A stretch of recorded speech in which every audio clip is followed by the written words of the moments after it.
আল্লাহ আমি আছি। যেই নাকি আলী আলাইহিস সালাম বললেন আল্লাহ আমি আছি, সাথে সাথে আল্লাহ বলছে তোরা সব সরে যা, আলী এসেছে। আল্লাহু আকবার।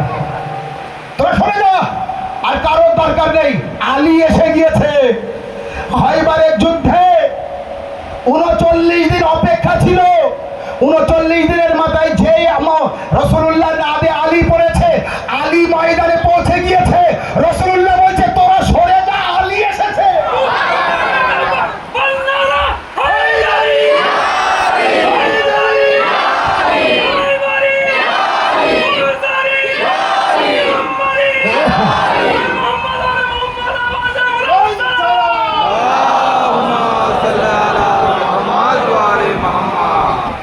আমি খুব চেষ্টা করেছি তোদের দ্বারা